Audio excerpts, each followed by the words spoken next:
रात का टाइम था। पंखा धीरे धीरे घूम रहा था। रवि मेरे सामने बैठा था, थोड़ा चुप, थोड़ा परेशान। उसने बस एक लाइन बोली, भाई, मैं इतना काम करता हूं फिर भी पैसे क्यों नहीं टिकते? थोड़ा रुका, फिर बोला, सैलरी आती है और पता ही नहीं चलता कहां चली जाती है। मैं उसे देख रहा था, क्योंकि मैं भी उसी जगह खड़ा था कभी। एक टाइम था जब रवि की लाइफ बहुत सिंपल थी। Normal job, normal salary. लेकिन धीरे धीरे उसकी सैलरी बढ़ी और उसके साथ उसके खर्चे भी। नया फोन, नया बाइक, क्रेडिट कार्ड और सबसे बड़ा ईएमआई। पहले छोटी थी, फिर बड़ी होती गई। फिर क्या हुआ? एक दिन कंपनी ने डाउनसाइजिंग की। उसका नाम लिस्ट में था। बस एक झटके में इनकम बंद, लेकिन खर्चे चालू। ईएमआई चालू, प्रेशर चालू। उस दिन पहली बार उसको समझ आया, वो पैसे के लिए काम कर रहा था, पैसा उसके लिए नहीं। अब असली बात, कहां गलती हुई? पहली, रवि ने सोचा ज्यादा सैलरी इक्वल्स टू ज्यादा सिक्योरिटी। लेकिन सिक्योरिटी सैलरी से नहीं, एसेट से आती है। दूसरी, उसने सिर्फ एक ही तरीका सीखा, काम करो, पैसा कमाओ, बस। तीसरी, उसने खर्चे बढ़ाए, एसेट नहीं। हर नई चीज उसके लिए लायबिलिटी थी। चौथी, उसको नंबर समझ नहीं आते थे। इनकम, एक्सपेंस, कैश फ्लो, ये सब सुनकर वो बोर हो जाता था। और सबसे बड़ी, डर। रिस्क लेने से डर, नया सीखने से डर। ठीक वही बात जो रिच डैड पुअर डैड के चैप्टर 5 में है, द रिच इन्वेंट मनी। वहां साफ लिखा है, अक्सर असली दुनिया में स्मार्ट लोग नहीं, बोल्ड लोग आगे बढ़ते हैं। अब एक बात बता, अगर तेरे पास एक मौका आए जहां तू थोड़ा रिस्क ले लेकिन लाइफ बदल सकती है, तो करेगा या डर जाएगा? नीचे कमेंट में जरूर बता, सच में क्या करेगा।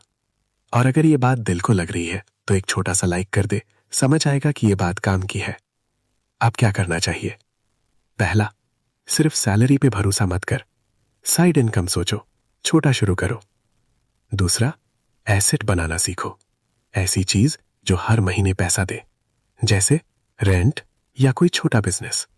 तीसरा, नंबर समझो, डर मत, बस इतना समझो, कितना आ रहा है, कितना जा रहा है और कितना बच रहा है।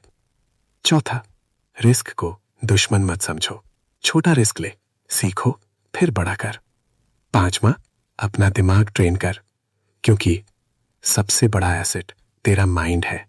अगर वो ट्रेन हो गया तो पैसा खुद बनता है।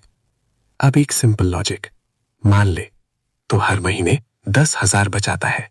एक साल में 1,20,000, 10 साल में 12 लाख और उस पे थोड़ा इंटरेस्ट। लेकिन अब दूसरा सीन देख, तू एक मौका पकड़ता है जहां तू 20,000 लगाता है और वो 60,000 बन जाता है। फिर वही 60, 1,20,000, फिर वही 3 लाख। यहां क्या हुआ? पैसा तूने बनाया, काम कम, सोच ज्यादा। ठीक वही जो इस चैप्टर में बताया गया है कि पैसा असली नहीं होता, वो एक अग्रीमेंट होता है, एक आइडिया। और अगर दिमाग सही चला तो कुछ नहीं से भी बहुत कुछ बन सकता है। अब एक रियल फील समझो। रवि बैठा था, चुप। उसने धीरे से बोला, मतलब मैं गलत दिशा में भाग रहा था। मैंने कहा, भागना गलत नहीं था, दिशा गलत थी। देख, दुनिया बदल रही है। आज पैसा जॉब से नहीं, आइडिया से बन रहा है, इंफॉर्मेशन से बन रहा है। और जो ये समझ गया वो आगे निकल जाएगा, बाकी वही रह जाएंगे, काम करते हुए, थकते हुए। एक लाइन याद रख, अगर तू सिर्फ सेव करेगा तो धीरे बढ़ेगा, अगर तू इन्वेस्ट करेगा तो तेज बढ़ेगा, अगर तू समझ के साथ क्रिएट करेगा तो पैसा खुद बनेगा। और हाँ, बीच में याद दिला दूं, finance book chapter by chapter के लिए इस चैनल को सब्सक्राइब करें, क्योंकि ये चीजें स्कूल में नहीं सिखाई जाती। अंत में बस इतना, गलती करना गलत नहीं है, सीखना बंद करना गलत है, डर होना गलत नहीं, डर के कारण रुक जाना गलत है। रवि उठा, थोड़ा हल्का था। उसने जाते जाते कहा, अब समझ आया, पैसा कमाना नहीं, बनाना है। मैं बस मुस्कुराया, क्योंकि यही असली गेम है और ये गेम हर कोई खेल सकता है, अगर वो खेलना सीखे।